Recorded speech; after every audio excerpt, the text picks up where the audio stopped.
few people with us tonight who are not Delta Naturalist members, but homeowners who like bats and have bat roosts. Welcome to you as well. Anybody who doesn't know me, I'm Elizabeth Perrin. I'm the Vice President and Speaker Coordinator for Delta Naturalist Society. And I'm glad to see that Leanne Graham from the City of Delta is here with us as well.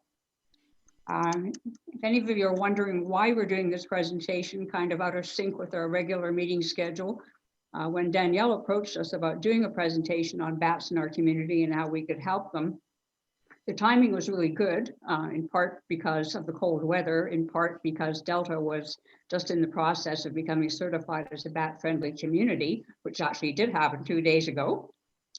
But we had speakers booked for both February and March. So the executive discussed it and decided, why not have an extra presentation? You know, it's not a problem when we don't have to book a physical space. So here we are. So Danielle has been working with bats for a number of years. She started in 2011, I think, with Stanley Park Ecology Society. And in 2016, she got her Master of Science. She did some work with using radar-acoustic technology to look at bat activity over vineyards and the adjacent shrub habitat in the South Okanagan Valley. And so at that point, she joined the South Coast Bats Conservation Society. She's also the regional coordinator for the Community Bats program of BC. And she also has her own consulting company, EcoEd. So I'm going to turn it over to Danielle and let her tell us about bats, their role in our ecosystem, the challenges that they face, and some of the things that we can do to help conserve them. Before we start, Danielle, would you like people to ask questions during the presentation or hold them till later? Hold them till later will be better. Okay, fine, we'll do that. Well, thank you so much for that introduction, Elizabeth. That's so great. I've been working with bats for the last 10 years, and I just love the creatures. When I first started working with bats, I knew nothing about bats. I'd barely seen any bats in my life. And I have grown a huge passion for bats, and I love to teach people about bats. There's just so much out there to learn about bats. So I'm gonna just share my screen here.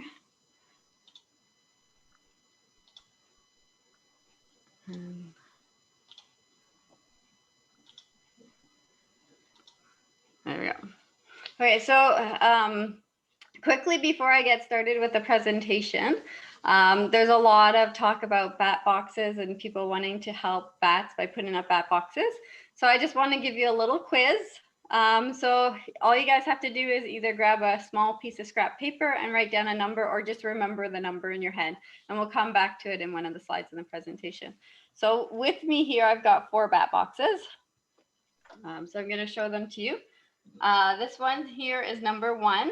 It's a very small bat box. It's 9 inches tall, 5.5 inches wide. You can see there's 2 chambers inside it. This one here, number 2, is made by the Organization for Bat Conservation. It's 21 inches high and 13. Danielle, we can't see them. Why? Sorry? We're not seeing, We can't Not see what either. you're talking about. It's in the corner, the tiny little. You can't see them? mm-mm. I can see it on my screen. So if you, The importance of bats and why we support them, your title screen, but not what you're talking about. okay, so you need to have the speaker view on so that there's a little box that shows me and my screen. So there should be a view box. Up in your top corner, the view box, select speaker. Be able to see. It's got an X on it. We have speaker view, but it's not showing either, just the share screen presentation. No, it's at Oh. the top. Speaker view. I can see you on a sidebar. Yeah, yeah, there should be an option you can get rid of. You can get rid of everybody, or there's a bubble where you can see 1 person, 4 people, or as many people as you want. I think that only works if you're not sharing your screen. If you turn off your screen share, that works. Oh, I think Okay. it's depending on whether you're on a PC or a tablet or a phone. Oh, maybe, yeah. Okay, I haven't had this problem before. People haven't been able to see me. Okay, we won't do that then.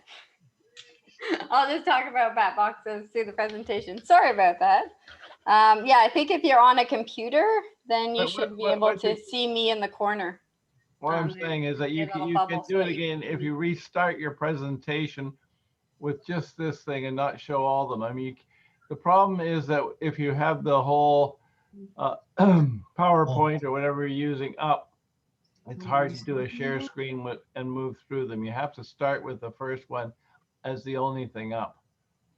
We had this problem with another group. Oh, That okay. was the solution. Okay.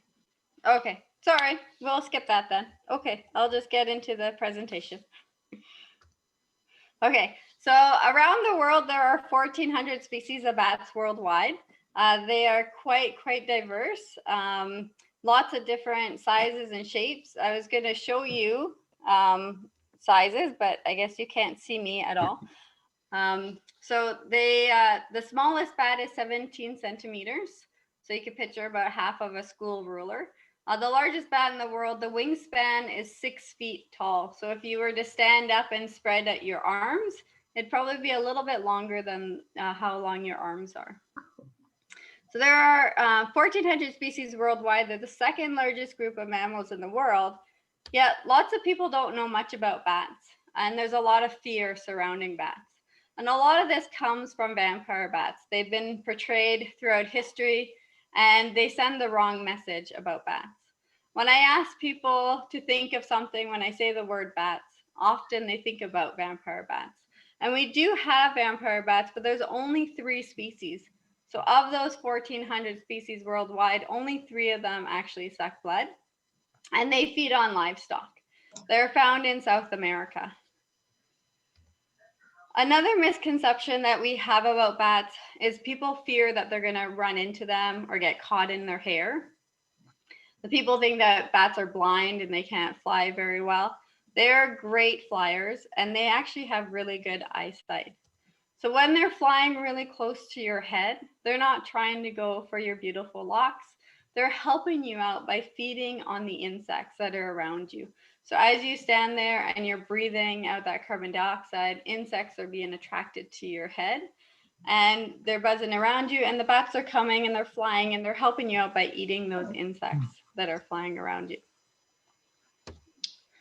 A lot of people think that bats are flying rodents. They look similar to mice, and they think that they're pests and that they can cause as much damage as rats can or mice can in your home. Bats do not carry any material in with them. They don't nest. We call it roosting because they're looking for a place to hang out in. They're not considered a pest by the BC Wildlife Act. They are very important wildlife. And the other misconception is that bats only have 1 baby a year. So because they look similar to rodents, people think that they're small animals, they look like rodents, and they're going to produce a huge litter of young. They're only producing 1 young a year. And lastly, I want to talk about diseases. So bats are given a bad reputation. Lots of people think they're full of diseases, and that there's a lot of concern with them coming into your house or being around you because of the diseases associated with them. But that is a myth. The only disease known that bats have in BC is rabies. And the chances of rabies is very low. It's less than 1% of the wild population that actually carries rabies. The problem is that because they do carry rabies, we can't tell if a bat is rabid. The only way to test it is to kill it and to dissect its brain. And so because of that, we ask people to take precaution, never touch them. If you come into contact with a bat, call the health authorities immediately and talk to them about the situation. Because if the bat is rabid, it can be transferred through their saliva, and you could get rabies. It is 100% treatable if you go to the doctors, but you have to be aware of that risk. Homeowners who have bats are often concerned about the bat droppings, the guano, that fall on their patio, doorsteps, on their window ledges. The guano itself is, again, not toxic and non-corrosive. It makes an excellent fertilizer. The map that you see in purple, this shows a map of histoplasmosis, which is a disease that is associated with guano, but it has never been recorded in Western Canada or Western United States. So the purple shows where it is. And if you draw a line up into Canada, you can see it. We have not documented it in BC. And lastly, we have COVID. So bats have been given a bad rap because of this pandemic, and lots of people are blaming bats for it. It's never been confirmed that it has come from bats. We don't know where it came from, and we may never know where it's coming from. But bats, as we know right now, are not the cause from it, and there's other animals that could have caused it as well. So as I mentioned, bats are not pests. They're very important wildlife, and they provide great ecosystem services for our plants and for our lands that are cultivated for food that we grow. So areas where they're growing tropical fruit, the bats are eating the fruit and they're spreading the seeds. And this is really important because some birds will not fly over large cut block areas, whereas bats will, and they'll drop that seed and it'll help grow that fruit. It'll help fertilize the soil because their guano is rich. So it helps with soil health as well as replanting those fruit in areas where they may not have gone with birds consuming them. There are over 500 plants that are pollinated by bats. The picture shows a banana bat, and there are 300 fruit that are eaten by bats around the world. Most of our bat species, however, consume insects. And studies around the world show that bats help farmers with trillions of dollars in savings. And this is savings from using pesticides and savings from not having as much crop loss by having bats on your farms. There are numerous studies you can find in the States that talk about the importance of bats for their cotton and corn industry. The South Coast Bat Conservation Society recently did a study, and we're starting to look at what ecosystem services bats provide in the Lower Mainland. So of those 1,400 bat species around the world, 70% of them are solely eating insects. And they're helping our forests, the crops the farmers grow, our own gardens, as well as helping with insects like mosquitoes that can carry diseases as well. All of our bats in Canada are purely insect eaters. So a lot of people think that because the Okanagan is full of fruit, that the bats in the Okanagan are fruit eating bats, but all of our bats in Canada solely eat insects. But it doesn't just stop at the ecosystem services that bats provide for our plants. They also help us with technical and medical advancements. For example, the study of echolocation of bats as well as other animals has helped with the development of radar and sonar and ultrasound. Blind people are able to echolocate as well. There's a college that teaches blind people to use echolocation, and blind people can actually ride bikes by clicking their tongue and making sounds and getting a picture of their environment. The behaviors that bats have and the adaptations that bats have helped with the medical advancements. So there's cold temperature surgeries that doctors do. The vampire bats are very important, even though there's only just 3 species of them. The fact that they eat blood and they're able to get a continuous meal, they have an enzyme in their saliva that allows the blood to continually flow while they're feeding. And doctors have harvested that enzyme and they've created medicine that we use for our blood clots. And drone technology, which has come out in the last few years, have studied bats and their flight patterns to help with the development of flying drones. So there are lots of bats around the world. They're very important, but because we have lack of knowledge and because lots of people fear them, they face many, many threats. One of the big threats that we have is people wanting to just kill them. They think that they're pests. They see them in their house and they spray them with toxins and pesticides. There's also people that will hunt bats and feed on them.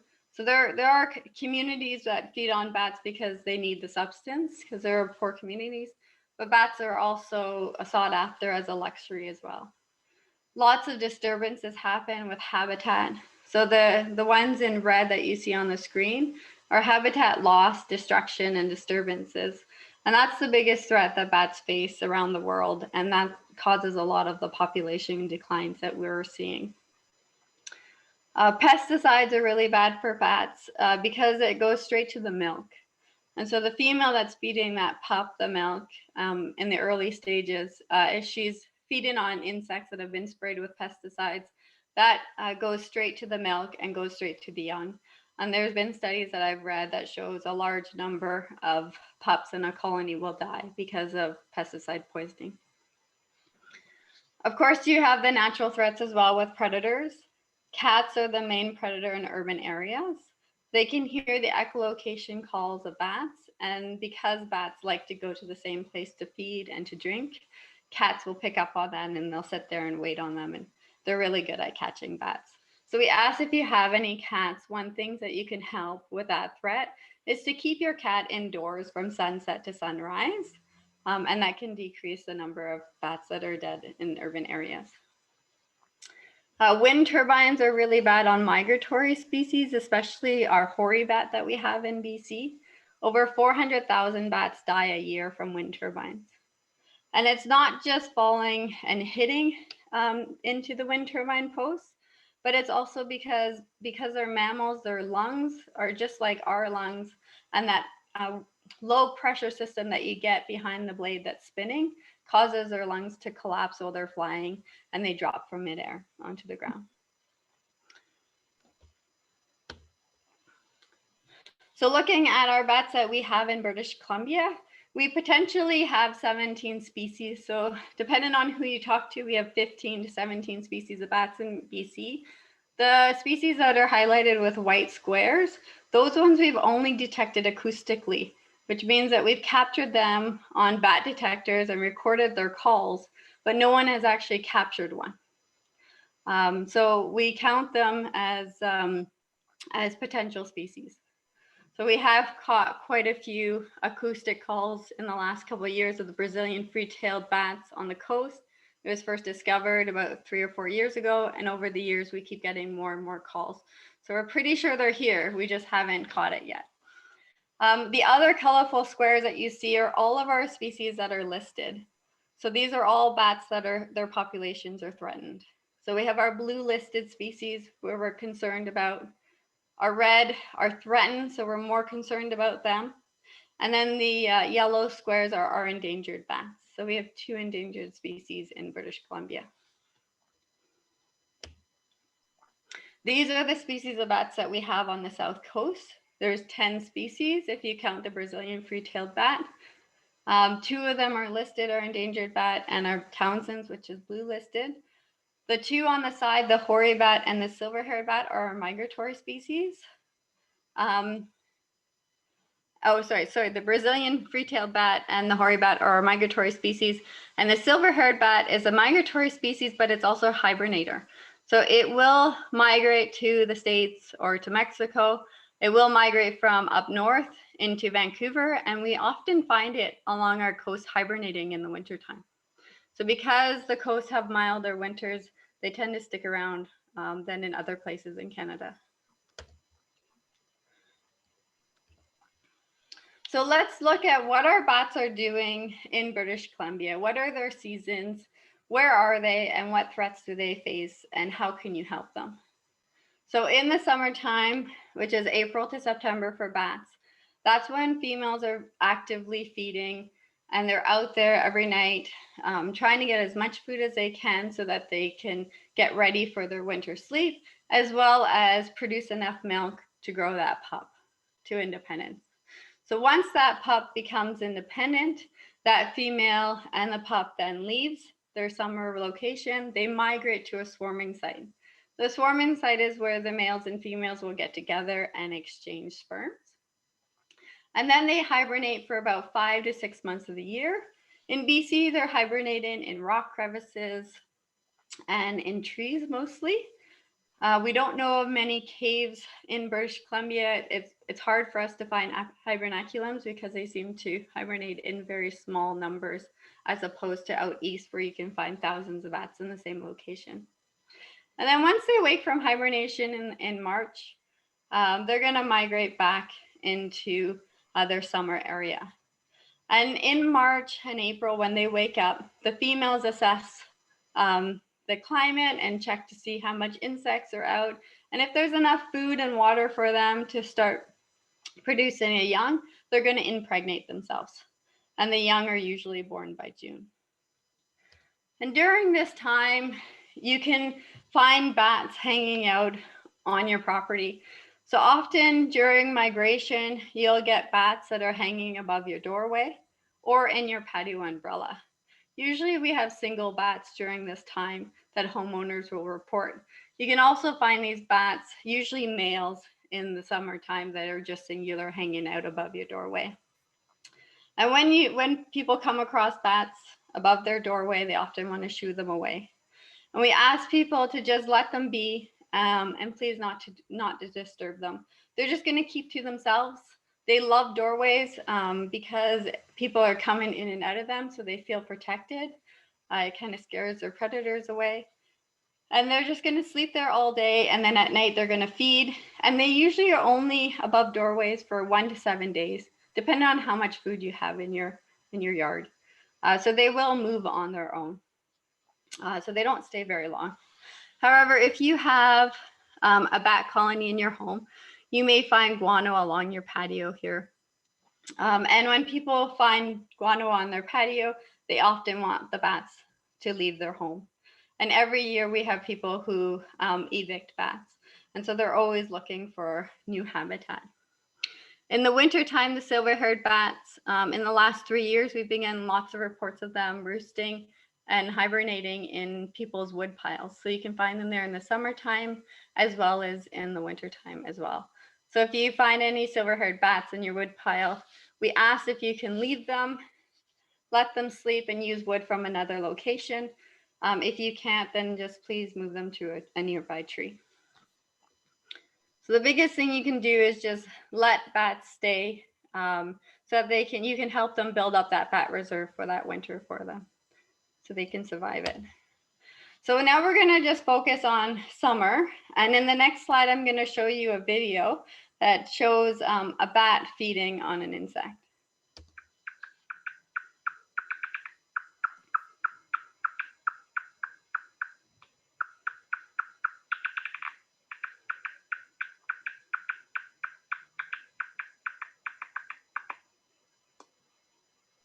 So the females are out there, the males are out there too, but the females are out there eating tons of insects every night, eating their entire body weight of insects every night.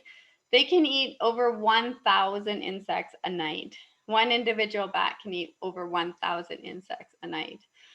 So it shows a couple of examples here that 100 mosquito-sized insects can be eaten in 15 minutes. From a little brown bat, which is a small species of a bat. A colony in the States of 150 big brown bats ate 1.3 million pest insects a year. So that's just the pest insects. So when we analyzed our data from the bats in the Lower Mainland, we found that they ate over 80 different types of insects, and a large number of that were pest insects. So just looking at the insects that are attacking crops, 1.3 million in 1 year from 150 bats. So huge ecosystem values. And during the summertime, bats are very dependent on vegetation, especially trees. So trees provide them areas where they can sleep during the day. They also provide them areas where they can sleep during the nighttime. So areas where they're out there actively feeding, they can travel as far as 10 kilometers to their feeding site. And so they're not going to go back and forth to their roost. When the insects levels drop and come back up, they peak throughout the night. They're going to find a location close to their feeding grounds where they can have a little bit of a sleep, because it's very costly to fly around and they don't want to burn through that fat that they're trying to accumulate for the winter. So they use the trees often for night roosts. And if they catch a large insect like this bat here with the moth, they'll also use vegetation and trees to just go and digest their food before they go and catch another insect. If it's a small enough insect, they'll just eat while they're flying and they'll just keep catching them. So trees provide corridors for bats and protection from predators. And it also provides areas for our tree roosting species in BC to have their young. So they'll use them as maternity roosts. They especially like to roost in large clumps of leaves at the end of branches. So trees are also important in the wintertime, as I mentioned. They will use them as hibernation sites as well. Unfortunately, a lot of our areas in urban centers, large trees, old trees are being taken down. And so bats are losing this habitat.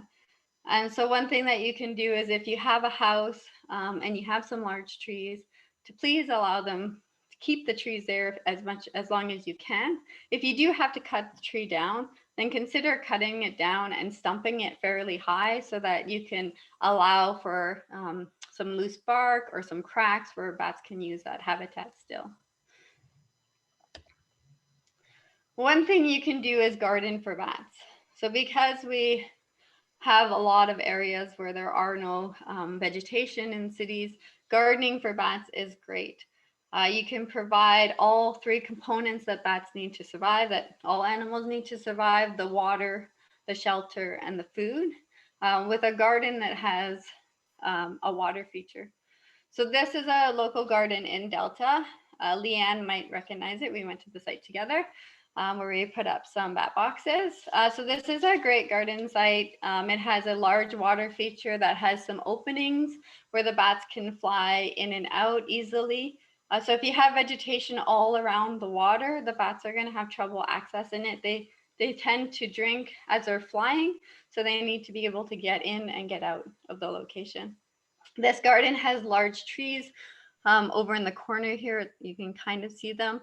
So it provides a resting spot for them that they can use during the day or during the night, and lots of flowers for them that will attract insects. So things that you want to think about when you're gardening for bats is to try to use a variety of native vegetation as much as possible, and use plants that will bloom later in the afternoon or bloom at night and are fragrant in the evening. Things that are white, yellow, pale in color will attract the insects. So what we're doing is we're balancing our insects with our predators, and we're creating food and nectar for moths and other species that bats will feed on. So we ask that you don't use pesticides and that you put in a fair amount of vegetation. So if you love to garden and you love to garden things that are non-native, then that can work as well. So rhododendron is a beautiful flower. It produces great nectar for moths and is great for bats. And it's non-native, but it's also a non-invasive. And so we don't want to be planting anything that's invasive. Another thing that you can do for bats is to buy a bat box and to install bat boxes to replace some of that habitat that they're losing. So as I mentioned, every year there's homeowners that decide they don't want bats on their property or they don't want bats in their home. Some people like to have bats on their property, but they don't want them in their home. And so they can exclude them and put up bat boxes on their property. If there's not an option to do that, we could put up bat boxes at a nearby location. So where I'm in Burnaby right now, and there's bats being evicted from a location. And I worked with the city of Burnaby to put up some bat boxes in the park that's just down the road. And we're hoping that they got installed in November, and we're hoping that they use them this summer. So installing a bat box is awesome and it's great, but there's a lot more to it than just purchasing a bat box and installing it. And a lot of people are not aware of that. And so I'm gonna give you some ideas of things that you need to think about when you're purchasing bat boxes. So when you're installing them, there's other things you can do instead of just putting them up to reduce some of the disturbances. You can use guano catchers. which is right here. If you're putting them on a pole, it works really well, or on a tree. And this allows the poop to just fall right out of the box. And then that way you can see if it's being used by bats instead of shining lights up into the box, because bats are very sensitive to white light. You can also put up predator guards on posts, slippery surfaces so that predators can't climb up and eat the bats.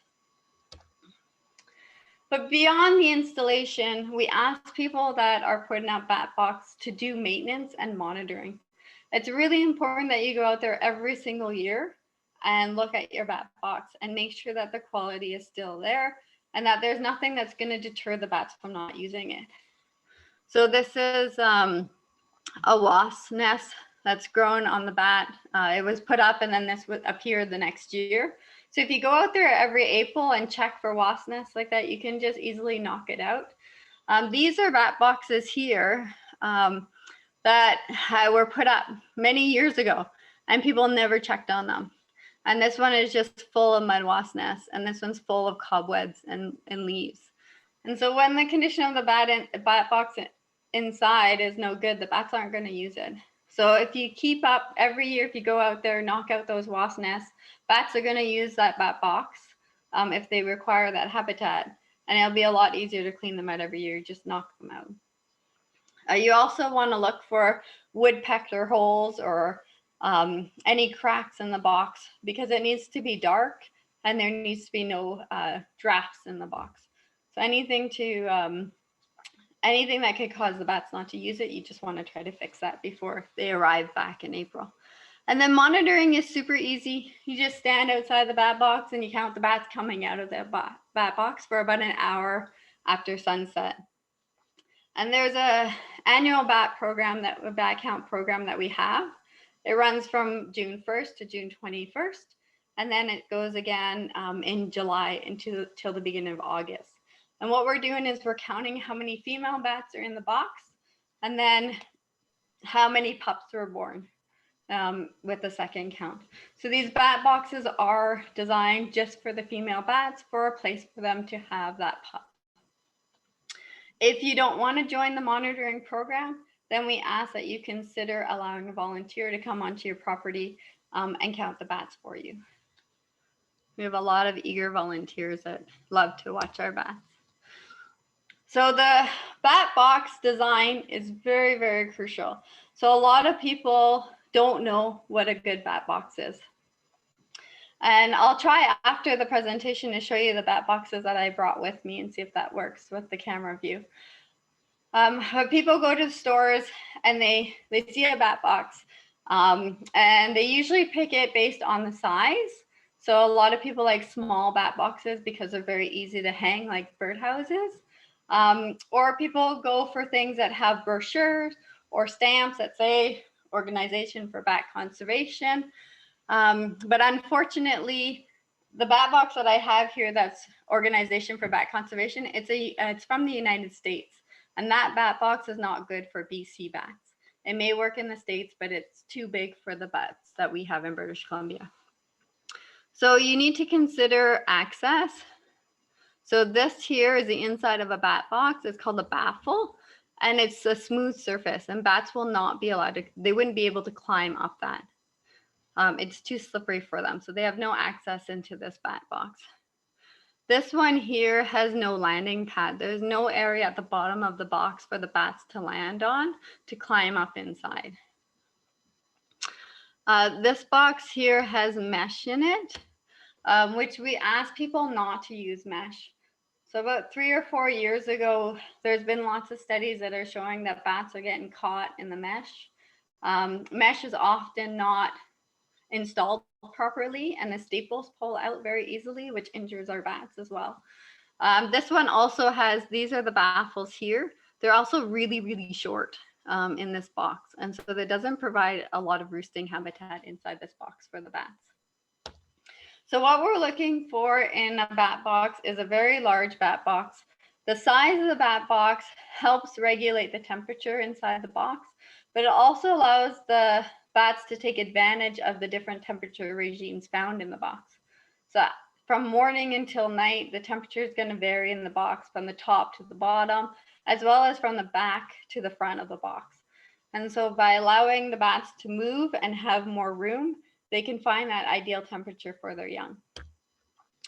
So what we need is we need to have multiple chambers inside the bat box, and we need these chambers to be very small, so 3/4 of an inch in size. And we also need these baffles to have holes. So this one over here, you can see not only does it have no surfacing, but it has no holes. So this is a 3-chamber bat box, but the bats have no access, does not have access to all 3 chambers. In order for the bats to use all 3 chambers, they'd have to fly in and out of the box. It takes too much energy, so they're not going to use it. They don't want to waste energy. They're all about saving energy. So by drilling holes in the baffles at the top, the bats can just crawl back and forth and take advantage of those temperatures. So this shows you surfacing inside the bat box. You need to have horizontal lines, evenly spaced to allow the bats to crawl up.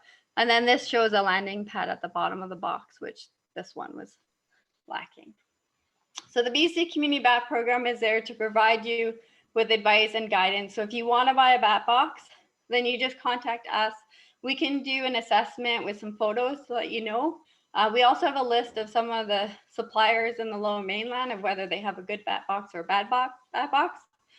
We've tried to ask people to remove bad bat boxes from stores, but because they sell, they don't want to remove them. So we're still trying to work on that. Hopefully one day we can get that sorted. So now let's move into winter. So we've talked about some of the threats in summer and how you can help them. So right now here in February, this is a time when we want you guys to be out there on the ground and to help us. We need as many eyes on the ground as possible to report any bat activity that you see or any dead bats that you see. And the reason for this is white nose syndrome. So reporting that we're getting is to help us with our white nose syndrome surveillance. So white nose syndrome is a fungus that lives in dark, damp, cold caves, which is the same environment that our hibernating bats are seeking. This fungus has been around for years and evolved with bats in Europe and Asia. But unfortunately, it got brought over from Europe in 2005 to North America in New York State. You can see the spread here.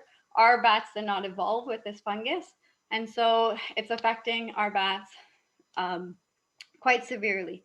Some populations quite severely that we have endangered bats, and that's why our bats are endangered, is because of white nose syndrome. So the fungus is on the cave walls. It gets brought to the caves either by bats or by people, and it's spread mostly by bats moving between caves. So what happens is when the bat goes into the cave to hibernate, the fungus that's on the wall starts growing onto the body of the bat, and it puts its roots right into the skin of the bat, which causes it to have lots of irritation and causes it to wake up. When bats are hibernating, they're dropping their body temperature down to 5 degrees Celsius. So a little bit, slightly warmer than Europe. In the summertime is about the same as Mexico, 33 degrees. And they drop it all the way down to 5 degrees Celsius in the wintertime when they're hibernating to conserve as much fat as possible. So winter is extremely hard on juvenile bats. That pup that first year, less than 50% of them die every winter because they don't have enough fat reserves. So they're only having one pup.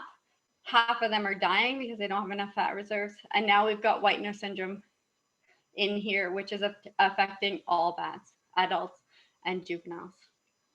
So it grows on their body. It causes them to wake up. They look for food. They look for water. And they end up dying of dehydration and starvation. And this is what researchers find outside of hibernaculums out east, is large piles of dead bats. So currently it's affecting 12 of 47 species found in North America, but there's 7 species that are carriers. One of those species is the silver-haired bat and the Brazilian free-tailed bat. So both of these species are migratory. The silver-haired also hibernates in Canada. And so because they're migrating and the silver-haired is also hibernating, they can bring that fungus. The silver-haired can bring it into a cave where bats are hibernating in Alberta or in BC, and they can spread that fungus. So of the 47 species in North America, some of the species are not found in Eastern Canada where the fungus is. They're only found in Western United States or Canada. And so we don't know how those other species are gonna be affected by the fungus once it spreads even further than it is right now. So currently there's no cure for it at all. And we're just trying to do our best to help bats. There's very local studies being done where we can take pockets of colonies and try to help them, but there's nothing that we can do broadcast across North America yet. So survival's as low as 0 to 25% for certain species, which resulted in 3 endangered species in Canada and 2 endangered species in the US. So to give you an example, in a cave in Quebec, when it hit Quebec in 2010, there was 5,000 bats in a cave that had been there for numerous years that scientists have been studying. And after white nose syndrome hit that cave, that fungus was brought there, 8 bats survived of 5,000. So the biggest thing you can do to help us, as I said, is to report.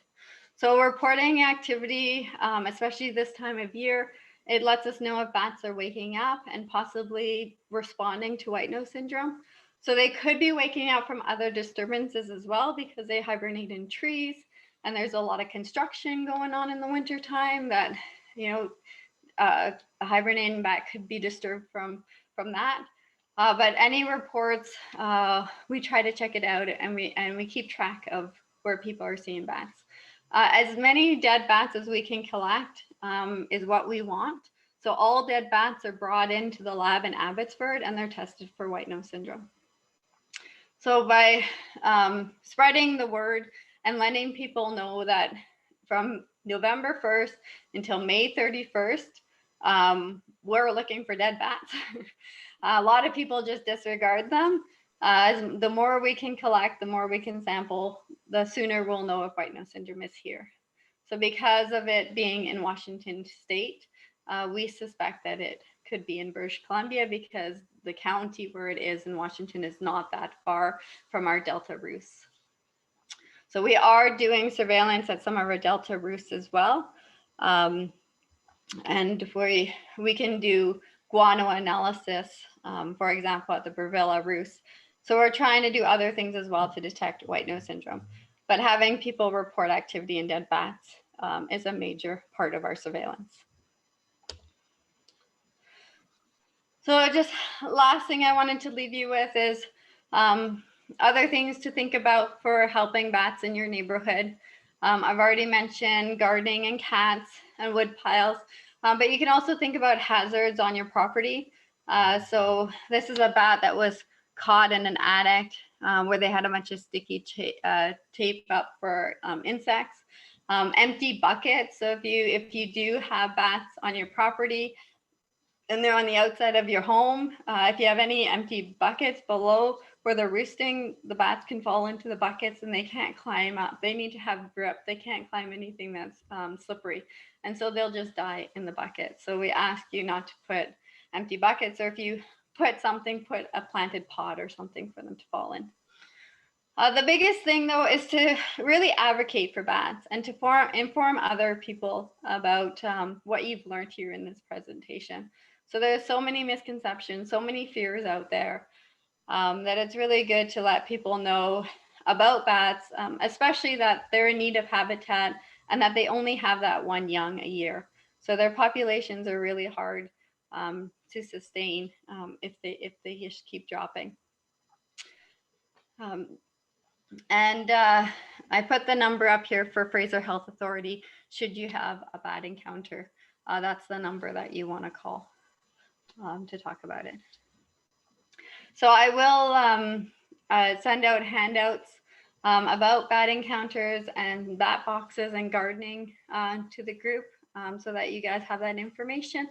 But if you want any more information about bats or have any other questions, you feel free to contact me anytime. It's Vancouver@bcbats.ca. So thank you so much. Oh, thank you. Thank you, Danielle. So I don't know if you, I could try to show you guys the bat boxes if you guys are interested, if everyone can see me now. We can see you.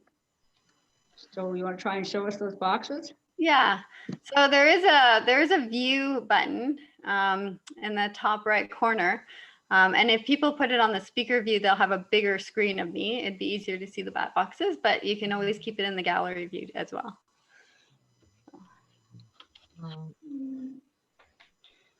So these were the bat boxes. So I was going to ask you guys which one you were going to pick.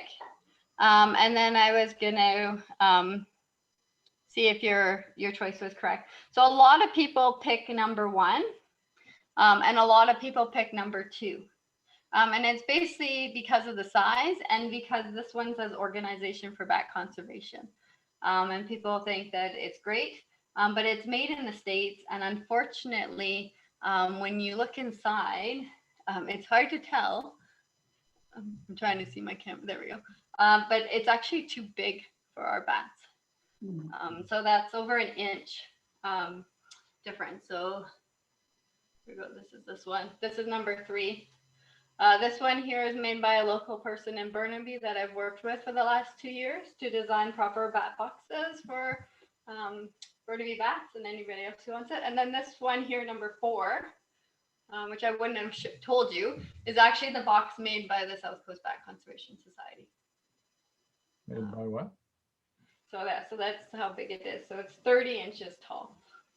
And then over here, these are our local bats. So we've got a little brown bat, a big brown bat, Are they sleeping? silver-haired bat, western long-eared bat, Townsend's big-eared bat, and our hoary bat. And this guy here is the largest bat that we have in Canada.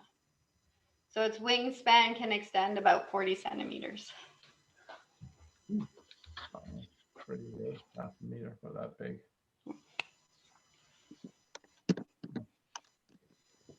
Thank you very much, Danielle. That was very, very interesting.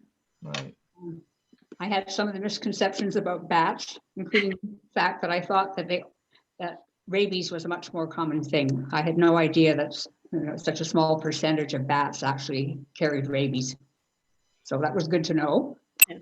I'm sure everybody else has learned a lot more about bats than they started out with, that's for sure. I see we have a couple of questions, well, 3 questions here. Annie Capps wants to know, when are the pups born? So they're typically born by middle of June until middle of July. So it depends on the species and it depends on the weather. So bats are actually very fascinating because they're the only animal that I know of, and I've talked to lots of people, I haven't found another one yet, that they have controlled gestation. You type. So because they really rely on the weather and they rely on the insects, if they start growing that fetus, if they decide to impregnate themselves, but the weather turns bad, they can actually put themselves in torpor and they slow that growth of the fetus down to like very, very, very little. And then once the weather gets good again, then they start putting more energy into the growth of the fetus. So their gestation period can vary by a couple of weeks. That's a pretty good strategy, isn't it? Yeah. Mary Tate wanted to know, what are bat predators apart from cats? So things that are out at night, so owls, snakes, raccoons, minks, weasels. One thing that we've noticed in urban centers just recently in the last couple of years is crows and ravens. So they'll actually find some bats in trees during the day, and they'll actually attack them if they find them roosting in the trees during the day. That's interesting. Now from Valerie, I think this might be Valerie Whitlam. What is the lifespan of a bat? So if they make it through that first winter, bats can live to be about 40 years old. Wow. Well, that's kind of amazing. I had no idea. Colin wants to know, Colin wants to know what's the most common local bat? I don't know. I don't know if we know that. I know what are the most common bats that people find. So the ones that we have in people's homes are the little brown bats and the Yuma myotis.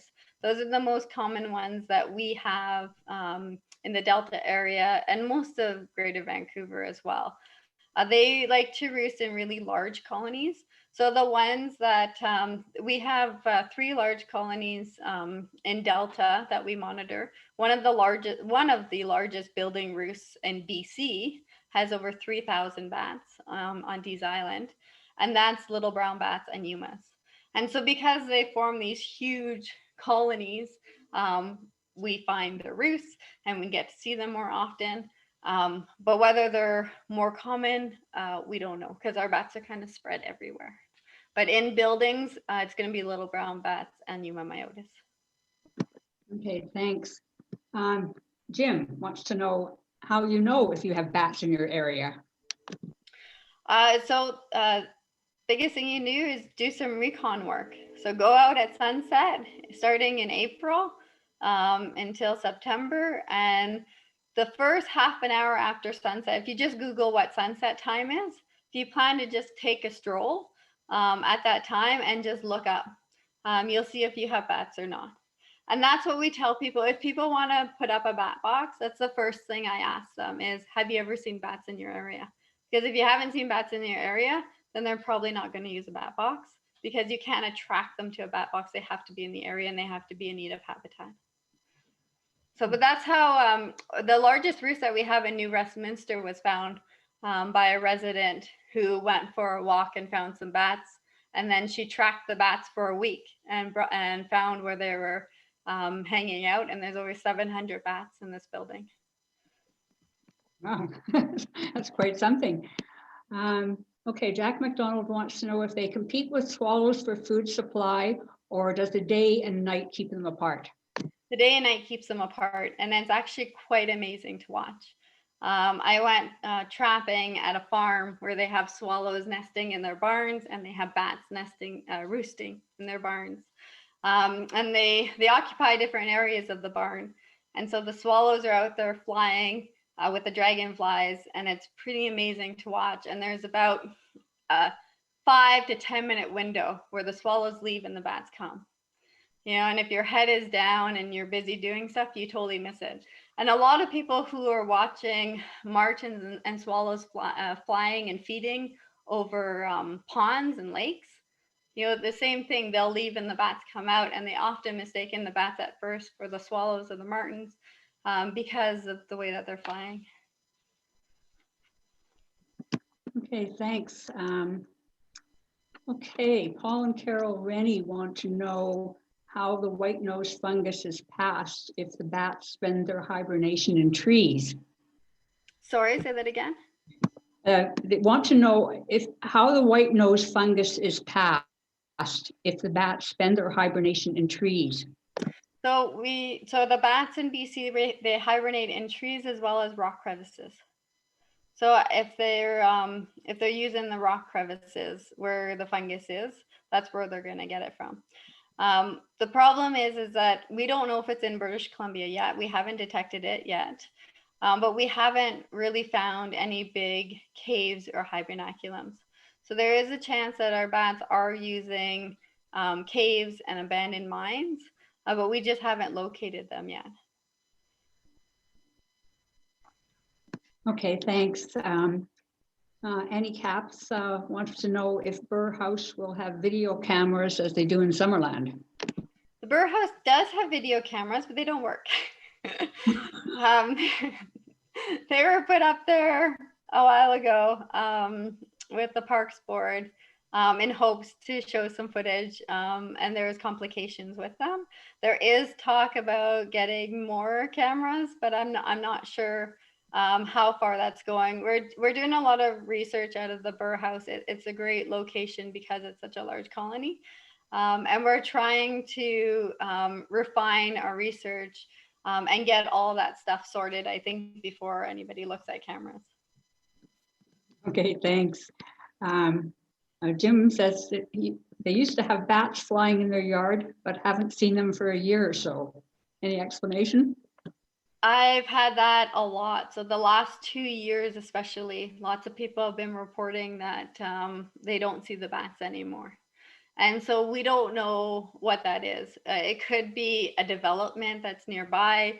A building got taken down and the colony moved and they went to another location. If they can roost nearby, they will keep feeding in the same area. So if they were feeding over his yard, then you would assume that they would still be there. But it could be a sign of white nose syndrome. And we don't know. We just have no idea. Okay, thanks. Jack McDonald wants to know, in the purple area of the map, what disease danger is present inside that area? Is it just white nose syndrome? No, histoplasmosis. It's a lung disease. Okay, thanks. From G and M, not sure who G and M are. How long do bats feed at sunset? How long do they feed? Feed, yes. So it depends on the species again. Some species will feed for a good hour, hour and a half, and then return to the roost for the rest of the night. Other species will just hang out at their feeding spot and will be out all night from sunset to sunrise. So they'll feed. When I did my master's study and I had radar, I was recording all night long. So from sunset to sunrise, and I would see peaks in activity of bats. And so they would feed for a good hour and a half after sunrise or sunset, which would be about midnight, sometimes until 1 in the morning. And then there was a lag and there wasn't much activity happening. And then again at 3, there would be another peak of activity. And then right before sunrise, there'd be another peak of activity where I'd get a lot of bats feeding. So they follow the insects. Okay, thanks. I missed an earlier question from Nikki Brokamp. Bats have been flying by our roosting bat box for 6 or 7 years, but have never roosted. Is this likely a box design issue? Could be, yes, it could be. It could be a design issue. It also could be that the bats have a great colony spot nearby, a nice building that they're using, and they're welcome there. So because they only have that one pup, they grow very slowly year to year. So only the females come back. So any female pups that survive that winter will come back with her mom and use the same spot. Now, if the spot is small, then eventually they'll expand to a new location and they may use that box. But it could totally be a design problem because it depends on where it was purchased. So what you can do is you can take pictures of the box. So James has a box that he sent me pictures of that I need to get back to him about. But you send me pictures of the box and I can tell you about if the design is good or not. Okay, thank you. Now that's all the questions I'm seeing on the, oops, no. Sorry, I'm seeing more questions popping up now. Jim again, where do the males go while the females are hanging out there? The males are doing their own thing. Occasionally we'll find a male inside a colony with females who sneaks in there for a couple of days to get some warmth and save some energy and fat as well. But because the males don't have to invest into growing the pup, what they do is they feed and then they put themselves into torpor. So every night they're lowering that body temperature down by 10 or 15 degrees. They're saving lots of metabolism and they're lowering their heart rate. So they're able to conserve as much fat as possible. And so they don't need to congregate into big groups. So what the females like to do is they like to huddle together because they use the warmth of each other to help grow that fetus instead of having to use body heat. So it's all about saving energy. The males don't have to do that. The tree species that we have are migratory. And so because they're going to warmer climate and they don't have to hibernate and deal with the harsh winter, they form very small groups as well.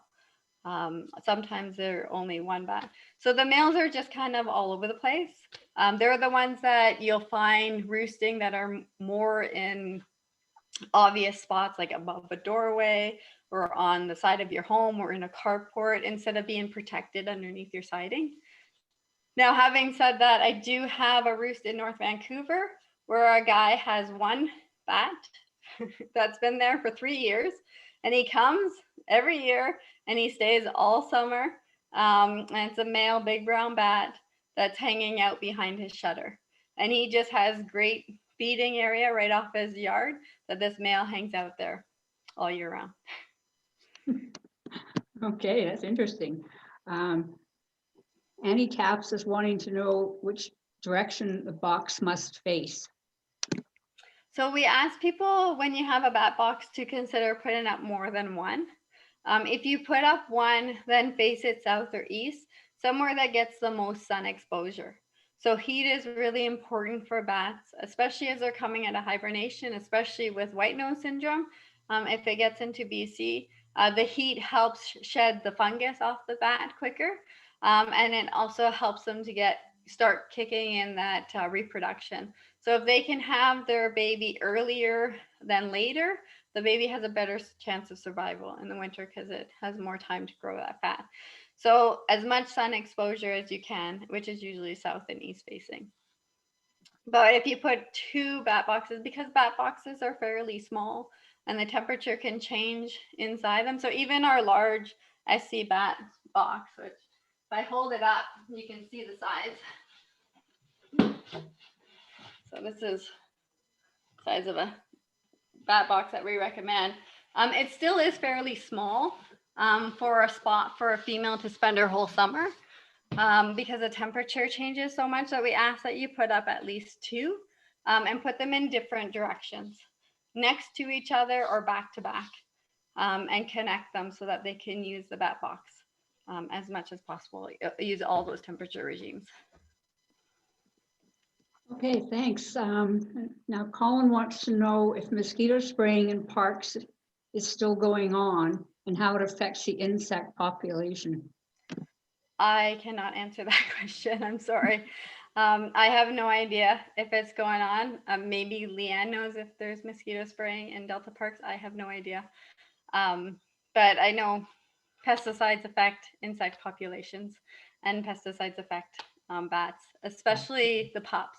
So there hasn't been, that's one thing that is lacking, is that there hasn't been a lot of studies on pesticides in bats in general. So how do pesticides affect the bat colony? But there has been studies to look at how does pesticides affect the pup, because we know it goes directly to the milk.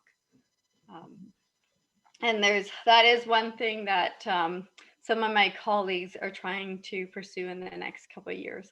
They've been applying for grants and wanting to look at pesticides effect on bats. Okay, thanks. Now Marlo123, not sure who that is, wants to know how far off the ground should your bat box be?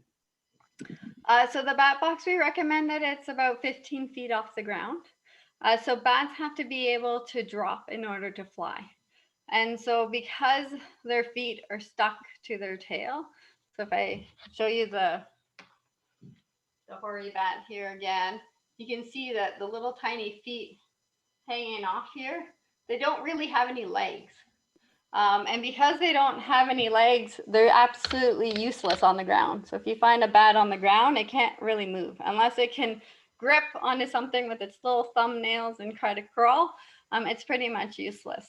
And so that's why they hang upside down, is because they need to drop and they need to fly away. So they need at least 6 to 8 feet in order to drop effectively and to fly off.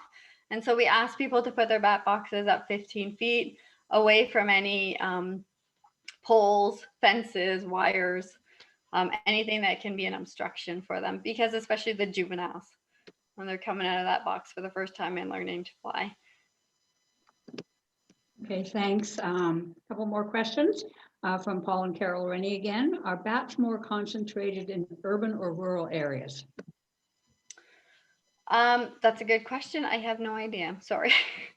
There's a lot we don't know about bats, especially in BC. I could try to reach out to someone and ask about that. So what we do is there's a program that's been running since I think it's been running on the coast since it hit white nose syndrome hit Washington, so in 2016, I believe. And it's called the NA-BAT program, and it's where they've taken all of North America and they've divided it into grids, and they study where the bats are. So we drive transects with cars with microphones, and we put microphones out in places along highways or in farmers' fields, and we record bats. And I know they've been doing it on the BC coast, I think for 4 or 5 years now. And so because these grids are all over the Lower Mainland, they would have some cities and some rural. And I could ask for data about that to see where they get in more activity. But I know there are some species of bats, like the Townsend's big-eared bat. We don't know if it's in Delta. We consider it a Lower Mainland bat species because we know that it's out in Chilliwack and other areas. And we would assume that it's in Delta because of the farmlands, but we haven't caught it in Delta yet. So there are some species that prefer rural areas to the city areas. So I'm not sure, sorry. That's okay. If you find that out, or if there's anything else that you want to share with us, you can send it either to Jim or to me. Okay. Jim Niche, that is, and we can disseminate it to the Delta Naturalist members. I see one last question here at the moment anyway. Can you speak about outdoor lighting in people's yards? Yes. So bats are sensitive to white light. There's been a lot of research about that. So if you're going about your business and you've been living in the area for 15, 20 years and you always have your patio light on, or you always have a light at the end of your driveway and you're seeing bats in your neighborhood, bats are used to those lights and they're going to either avoid those lights, or some species will actually go to those lights and look for insects. But if you put up a bat box and you put up a new security light that the bats have never seen before, it's really going to affect them. And they'll likely not use that bat box because of the bright light shining on them. So they're coming in and out of it. Predators can easily see them. So we ask, if you have a roost or you have a bat box, to not have lights shining on the entrance or shining on the route that they're taking, that they're flying. If you have lights that's always been there, and then the bats decide to move in, it's a different situation. They may adjust to it. I do have one roost where the bats have been there for 20 years and they've always had a security light on, and it's not a motion one, it's a steady light. And the bats don't seem to be affected by that one, but they fly away from the light because they know where it is. Lots of study done in Europe about red lights and bat-friendly lighting. And this is something that some communities that are bat-friendly are considering installing, is this bat-friendly lighting. So turning the street lights to a red low light where they have lots of bats, so it doesn't affect their commuting. That's very interesting. Okay, I don't see any more questions, but a comment from Mary Tate. She says, thanks so much. You're excellent. And she's right. You were very, very informative, and thank you so much. Does anyone else have any more questions?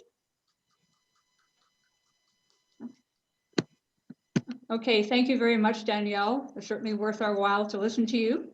I think we all know a lot more about it.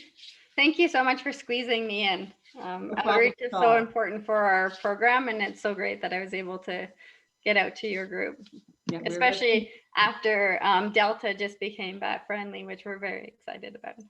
Yeah, that's pretty exciting news, and the timing was perfect. Yes. Okay, so thanks again, Danielle. Thank you. Thank you.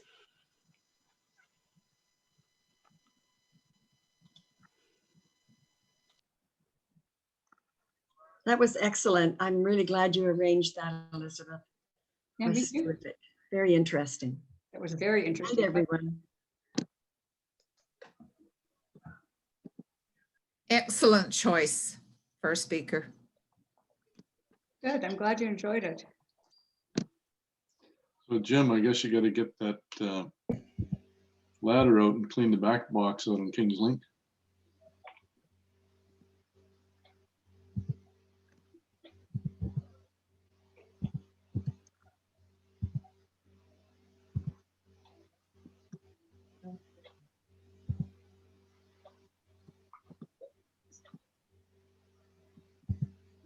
Did you guys put up other bat boxes? I have one on the end of the house. That's the one that Danielle was going to advise me whether it's any good or not. It's got I think either a metal mesh or a plastic mesh in it in the landing area. So I may have to renovate it. Along with everything else in your place. Yeah, It never ends, does it? seems like it.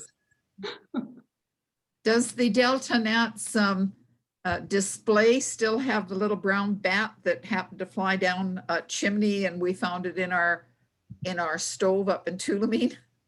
Yes, we still have that in the display. He just petrified. He was just petrified. He was just, yeah. Kids love it. As a matter of fact, I've had to chase after a little guy one day.